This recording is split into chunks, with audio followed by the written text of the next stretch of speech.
Hey guys, welcome to my channel, All Things GarageBand. I'm Jeremy Haas, and in this video I'm going to explain to you how to use an iRig 2, which is a portable guitar interface made by IK Multimedia, and I'll show you how to use it with your iPad's GarageBand and the AmpSims that come with that. It's pretty sick. I mean, I've been using GarageBand like with the iPad, iPhone, and iMac for like 15-20 years, like since it came out. I've been using the iRig products for like 10-15 years, and I haven't broken one yet. I own all the products. They're great. I can't say enough about them. They're total budget friendly. Yeah, anyways, without ado, let's get started. Ow! All right, guys, go ahead and click on your GarageBand icon here.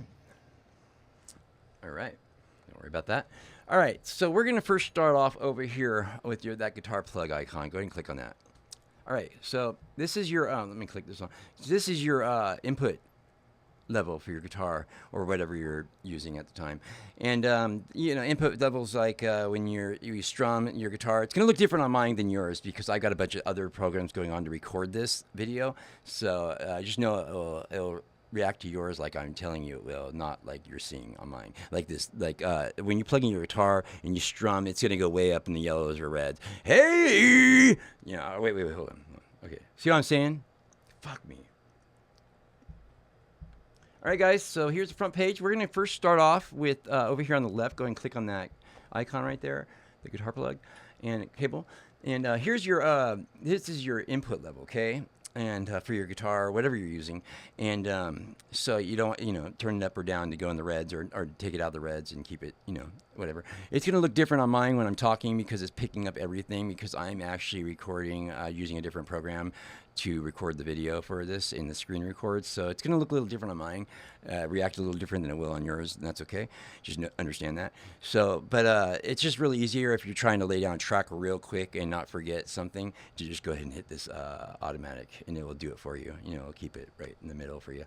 Okay, so next is this inner app audio, and I'll explain all this on other videos, how to use this more in depth, but this real quick, I'll go over it. This is just your effects, like your third-party effects that you bought on your iPad or iPhone, and like Fender or whatever, and you can actually go here and turn these on and off and stuff like that. Same with the instrument, the instrument one. Anyways, I don't use many. I actually don't use any of those.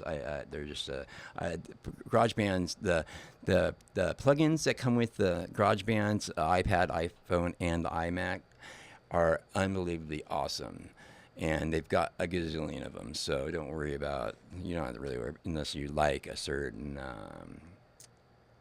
AmpSim that they don't have, and they take all third-party plugins and they take free plugins. It's pretty sick. Anyways, so here's your monitor. This is for your headphones or your monitor speakers. Okay, and you can turn that on. I'm going to keep it off because it'll feedback right now. So and here's your noise gate. So if you know what a noise gate is, I'll explain that later. But so anyways, okay, we're done there. Go ahead and click off that. And here you can click bass or guitar if you didn't pick it the right one at the front of the other, when we started this. Anyways, next is, this is your guitar tuner. And so it comes with a chromatic tuner, and it's really tight. It's really close. It's a great tuner, and I use it all the time. So there you go with that. Now, this is your amp heads. Now, you can do it really quick and just like you can just swipe left or right to just see there's a rectifier. It's just looks like one, it sounds like one, and you can fine tune all this later. All right, guys, so this is your amp heads. You can just really quick swipe left or right to just get to an amp head that you like real quick instead of going up here. I'll show you that in a second, but so let's swipe left real quick, or right I should say, but you're swiping left to get right. Anyways, and here, see, this is basically a rectifier. It sounds like it, looks like it, and then you could just swipe left again, and see, and there you got everything. And there's your orange. It's pretty sick. There's got a gazillion different amp heads, and you can do it this way, or you can go up here. This is a better way, I think, because you get to fine tune the sound you want, and click on that guy, and this will bring you to all the your different clean, crunch, and distortion and process sounds.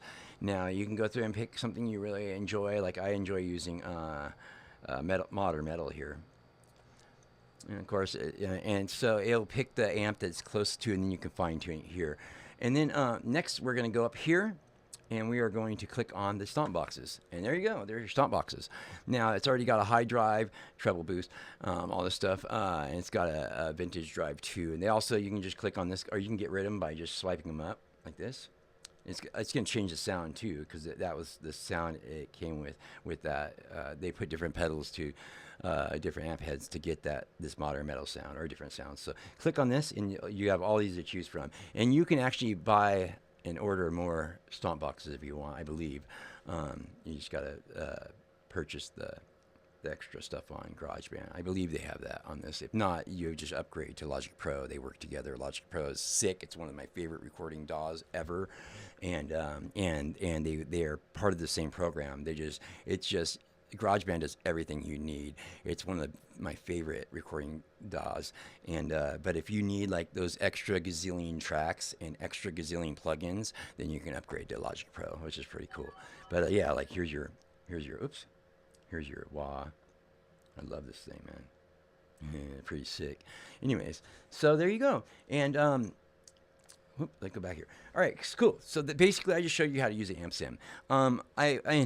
Basically, you do this with bass also, and you got all these different bass. Yeah, see, classic stuff. Anyways, and there's a lot more. But yeah. So if you're using the iRig 2, which is a portable guitar interface, you can use that and travel with your iPad and iPhone anywhere and record. Hey guys, I hope you enjoyed the video. I hope you guys learned something.